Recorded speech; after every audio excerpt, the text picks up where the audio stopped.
Hello बच्चों, चलिए प्रश्न को देखते हैं। प्रश्न है कि विद्युत द्विध्रुव का आवेश Q तथा द्विध्रुव आघूर्ण P है। ये एक विद्युत क्षेत्र F में E की ही दिशा में रखा है। इस पर लगने वाला बल तथा स्थितिज ऊर्जा होगी। हमें यहाँ पर यह बताना है कि विद्युत क्षेत्र में लगने वाला बल तथा स्थितिज ऊर्जा क्या होगी। तो प्रश्न को आगे हल करें उससे पहले जो प्रश्न की मुख्य अवधारणा है उस पर विचार करते हैं। तो इस प्रश्न के लिए जो मुख्य अवधारणा है वह हो जाएगी द्विध्रुव आघूर्ण। अर्थात हम यहाँ पर यह देखेंगे कि द्विध्रुव आघूर्ण क्या होता है। तो किसी विद्युत क्षेत्र में स्थित दो आवेशों में से किसी एक आवेश का मान तथा उनके बीच की दूरी के दोगुने के गुणनफल के बराबर होता है।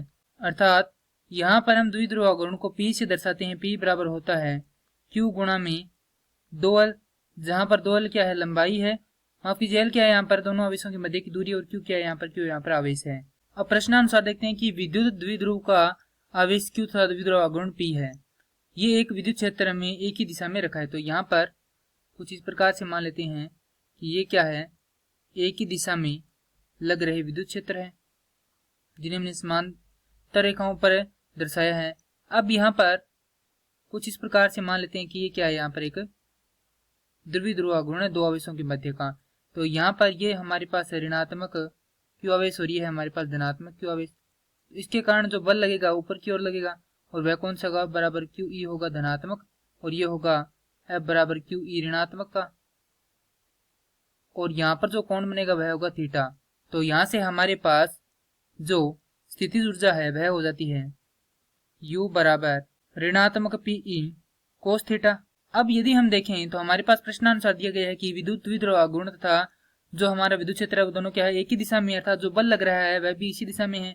तो हमारे पास जो नया चित्र बनेगा वह कुछ इस प्रकार से बनेगा, यानी क्षेत्र और जो बल है वह कुछ इस प्रकार से होंगे, यानी कि ये हमारे विद्युत क्षेत्र की दिशा है E की, और इसी प्रकार यहाँ पर ये हमारे पास द्विध्रुव आघूर्ण है। तो ये हमारे पास ऊपर की ओर बल लग रहा है और ये नीचे की ओर बल लग रहा है। क्योंकि दोनों क्या है, समान मात्रा में है। ये धनात्मक Q आवेश मान लेते हैं और ये ऋणात्मक Q आवेश मान लेते हैं। तो ये क्या होगा, ऋणात्मक QE बराबर होगा के बराबर होगा। और यदि हम थीटा को देखें, थीटा इनके मध्य कितना है, 0 है। तो यहाँ पर लिख देंगे थीटा बराबर कितना है, 0 है। और जो बल है वह क्या है, दोनों बराबर हैं। और विपरीत दिशा में तो बल यहाँ से हम लिख सकते हैं कि बल F बराबर होगा 0, क्योंकि दोनों विपरीत दिशा में है। अब यहाँ पर यदि हम थीटा का मान रखते हैं तो UE बराबर हो जाएगा ऋणात्मक में PE, अर्थात ये मान जो होगा क्या होगा, न्यूनतम होगा। क्योंकि यहाँ पर ऋणात्मक मान है तो यहाँ पर द्विध्रुव आघूर्ण क्या होगा, सबसे कम होगा। अतः हमारे प्रश्न के लिए जो लगने वाला बल है वह कितना होगा, 0 होगा, तथा स्थितिज ऊर्जा क्या होगी, न्यूनतम होगी। यही क्या है हमारे प्रश्न का उत्तर है। यह उत्तर दिए गए विकल्पों में से विकल्प डी से मिलान करता है। प्रश्न के लिए उत्तर होगा विकल्प डी। मैं आशा करता हूँ कि यह प्रश्न आपको समझ में आया होगा। धन्यवाद।